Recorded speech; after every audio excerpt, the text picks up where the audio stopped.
Okay, so if you've ever spent time in the Gospels, Matthew, Mark, or Luke, there's this one phrase that just keeps popping up over and over again, the kingdom of God. But what does that actually mean?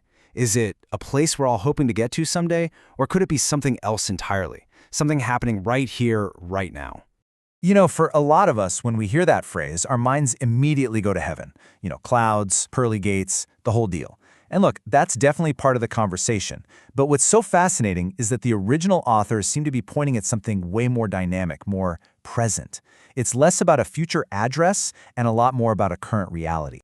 So, to really get to the bottom of what the gospel writers were so excited about, we've got to approach the text like detectives. We're going to look for clues, for patterns, to figure out what they were really emphasizing.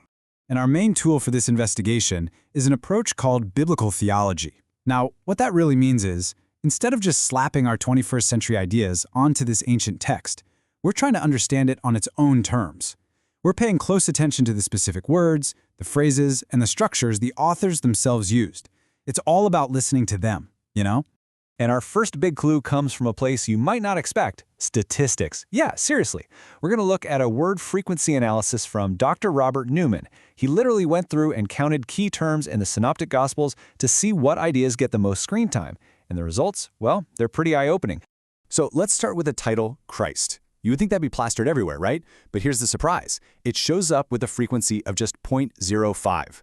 Dr. Newman suggests this is totally intentional. It ties into this idea of the messianic secret, where Jesus often told people, hey, don't tell anyone who I am just yet. It kept the focus on his message, not just his title.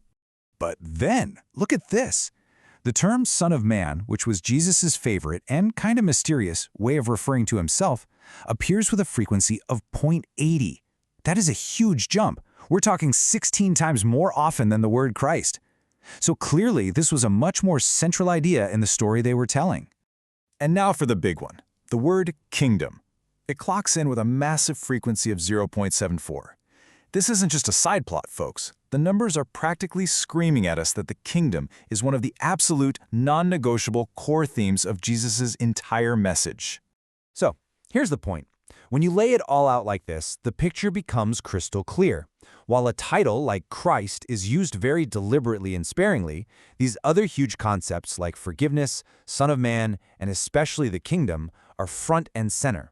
This tells us, loud and clear, that if we want to get what the Gospels are about, we have to get what the kingdom is about.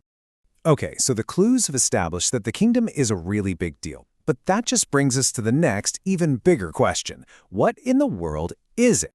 And this is where we have to do a little rewiring in our brains. Because the sources are telling us the kingdom of God isn't a place on a map. It's not a country with borders.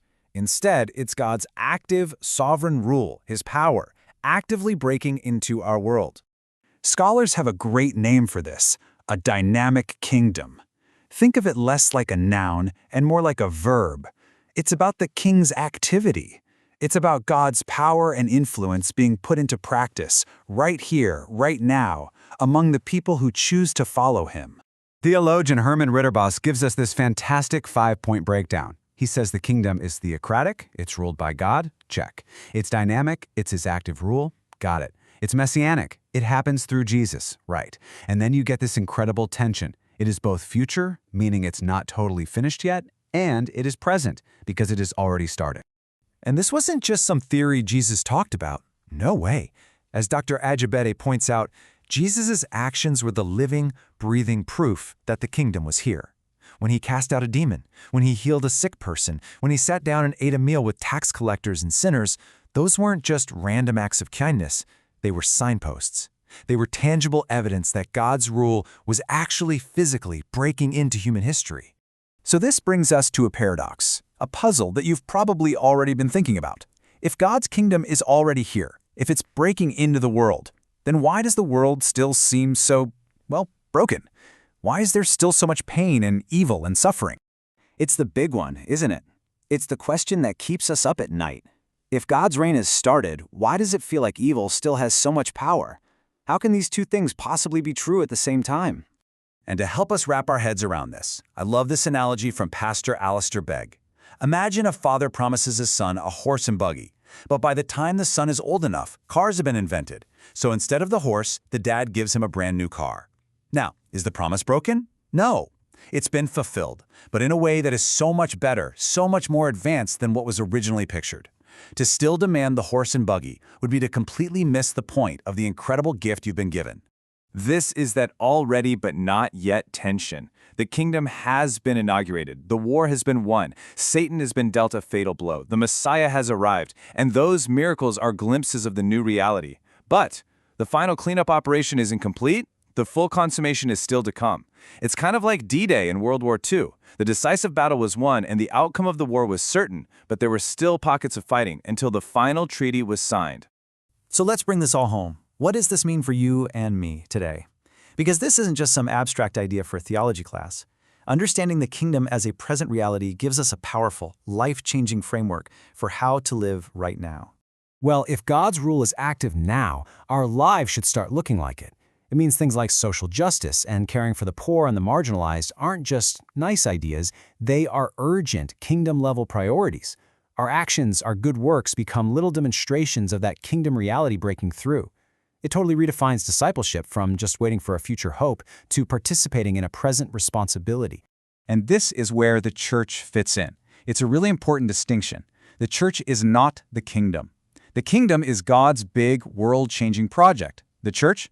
We're the community of people who have been called by God to live out the reality of that kingdom, to share in its goodness, and to join in its work in the world. So we end up right back where we started, but with a completely new lens.